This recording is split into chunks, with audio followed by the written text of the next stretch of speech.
నమస్తే, తెలుగు రాజ్యంకి స్వాగతం. నేను మీ సంధ్య. సిసింద్రిగా అక్కినేని నట వారసుడిగా తెలుగు సినిమా ఇండస్ట్రీకి అడుగుపెట్టి ఓనమాలు తెలియని ఆ వయసులోనే ప్రేక్షకుల్ని మెప్పించాడు మన అక్కినేని అఖిల్. ఆ తర్వాత హీరోగా హాయ్ అంటూ పలకరించిన విషయం మనందరికీ తెలిసిందే. ఆ సినిమా హాయిగా అలా అలా సాగిపోయింది. ఆ తర్వాత అనేక ఒడిదుడుకులతో అఖిల్ ఒక హీరోగా నిలదొక్కుకోవడానికి పడుతున్న అనేక అంశాలు మనం చూస్తూ ఉన్నాం. అటు వారసుడి ఎంట్రీకి సంబంధించి, అలాగే వారసుడి జర్నీకి సంబంధించి నాగార్జున గారు కూడా చాలా టెన్షన్ పడుతున్నట్టు చాలా స్పష్టంగా తెలుస్తుంది. ఇప్పుడు లెనిన్ అంటూ మన ముందుకు వస్తున్నాడు. ఈ నేపథ్యంలో ఓవరాల్గా అక్కినేని సినీ కెరీర్ గురించి ఒకసారి మాట్లాడుకునే ప్రయత్నం చేద్దాం. చరిత్రకారులు, సినీ రాజకీయ విశ్లేషకులు చిల్లగడ్డ శ్రీకాంత్ గారు మనతో ఉన్నారు. ఆయన మాటల్లో.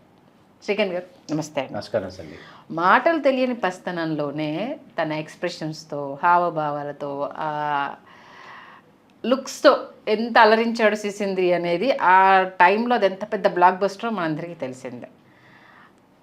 అక్కినేని అనగానే మీకు ఫస్ట్ గుర్తొచ్చేది ఏంటి?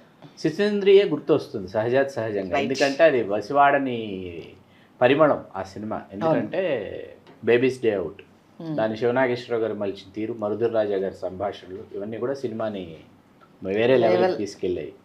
సరే, అది తనకు తెలిసి తెలియని వయసులో చేసినటువంటి సినిమా. అఖిల్ అనే సినిమాతో అతన్ని పరిచయం చేయడం అనేది, సారీ నేను హాయ్ అన్నాను కదా, అఖిల్ సినిమాతో సారీ ప్రేక్షకులకు మళ్ళీ నేను అంటే నాకు మెయిన్ హాయ్ అనేది గుర్తుండిపోయింది, దాని గురించే చెప్పాను.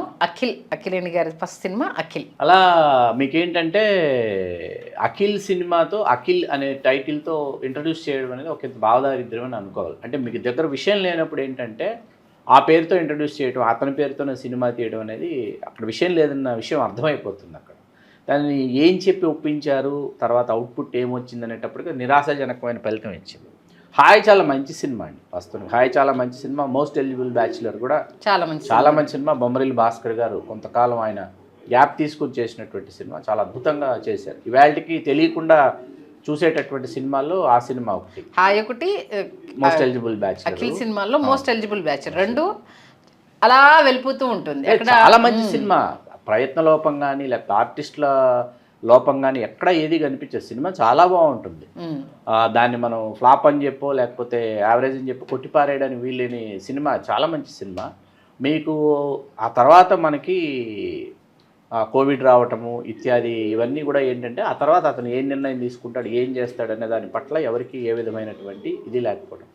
ఆ తర్వాత ఇప్పుడు మనం లెనిన్ గురించి మాట్లాడుకోవాల్సి వస్తే చాలా మెట్లు కిందికి దిగి, అంటే తను లుక్ పరంగా కావచ్చు, అట్లాగే తన మేకోవర్ పరంగా కావచ్చు, సంబంధం లేనటువంటి ఒక పాత్రని తను పోషించే ఇది ఏంటంటే ఖచ్చితంగా అతనికి తనంతా నిరూపించుకోవాలనేటటువంటి తృష్ణ చాలా బలంగా ఉంది అన్న విషయం మనకు అర్థమవుతుంది. అందులో సందేహం లేదు ఎక్కడ.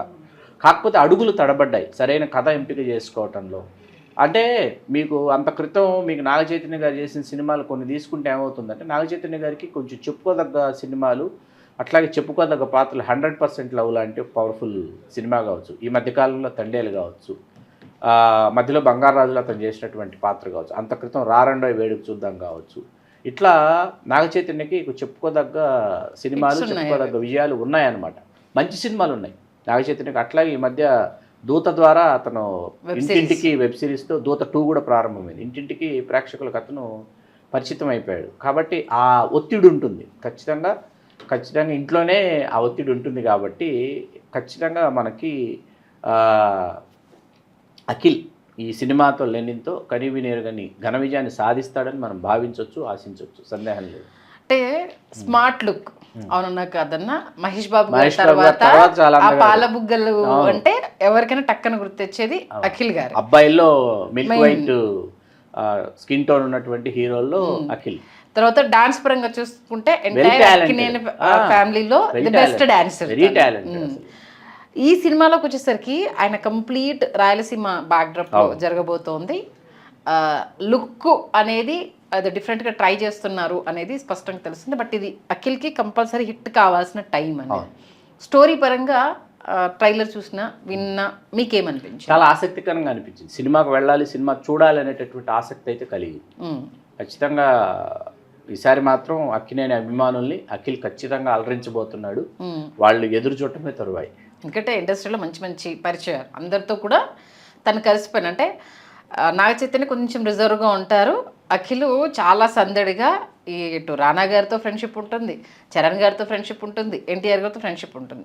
మోస్ట్లీ క్రికెటర్ అవుతారు అనుకున్న తను యాక్టర్ అయ్యాడు అనేసి మన నాగార్జున గారు చాలా సందర్భాల్లో చెప్పారు. బట్ ఈ బేబీ పాప అవ్వాలి అనేసి నాగార్జున గారు చాలా చాలా అనుకున్నారంట. ఆడపిల్ల పుట్టారు, అబ్బాయి అనేసరికి చాలా డిసప్పాయింట్ అయిపోయారంట. కాకపోతే అఖిల్ విషయంలో కొంత నాగార్జున గారు టెన్షన్ పడుతున్నారు. ఎందుకు, ఇంకా ఎంగేజ్ కదా, ఎందుకు అంత టెన్షన్ అంటే చాలా సమయం తీసుకుంది. అంటే సరైన విజయం నమోదు చేసుకోవడానికి ఇంత సమయం తీసుకోకూడదు. ఇంత సమయం తీసుకుంటే ఏమవుతుందంటే మీకు సరైనటువంటి దిశగా కెరీర్ ప్రయాణించదు. ఎందుకంటే ఎవరెవరో హీరోలు ఏవేవో అద్భుతమైన విజయాలు సాధించేసి తమను తాము నిరూపించుకుంటున్నటువంటి సమయంలో అరే సరైనటువంటి విజయం నమోదు కావడం లేదే, మనకి ఇంత పెద్ద స్టూడియోస్ ఉండి ఇంత పెద్ద నేపథ్యం ఉండి అన్నది ఒకంత ఖచ్చితంగా కలవరపెట్టేటటువంటి అంశం. ఓకే, ఖచ్చితంగా లెనిన్ అయితే హిట్ అవ్వాలి, ఎందుకంటే మనస్ఫూర్తిగా కోరుకుంటాం. అఖిల్ కెరీర్ కంటిన్యూ అవ్వాలి. రేపు ఆయన అన్నీ చేయగలుగుతాడు. ఓన్లీ రొమాంటిక్, నాన్నలాగా రొమాంటిక్ కింగే కాదు, యాక్షన్, మాస్ ఇవి కూడా తను ఇన్వాల్వ్ అయితే ఏ రకంగా ఉంటుందో లెనిన్ కోసం ఈగర్లీ వెయిట్ చేస్తుంది. చూద్దాం మరి ఎలాంటి రిజల్ట్ ఉంటుంది అనేది. ఖచ్చితంగా అయితే హిట్ అవ్వాలని కోరుకుందాం. మంచి విశ్లేషణ ఇచ్చారు. థ్యాంక్ యూ శ్రీకాంత్ గారు. ధన్యవాదాలు సంధ్య గారు. హలో, తెలుగు రాజ్యం ఛానల్ చూస్తున్నారా? సామాజిక, రాజకీయ, జీవన చిత్రణే తెలుగు రాజ్యం. అతిశయోక్తులు, అసత్యాలు ఉండవు. రాజకీయ కోణం కాదు, ప్రజా కోణమే కొలబద్ద. తెలుగు రాజ్యం వీక్షణ మీ ఉత్తమ అభిరుచికి నిదర్శనం.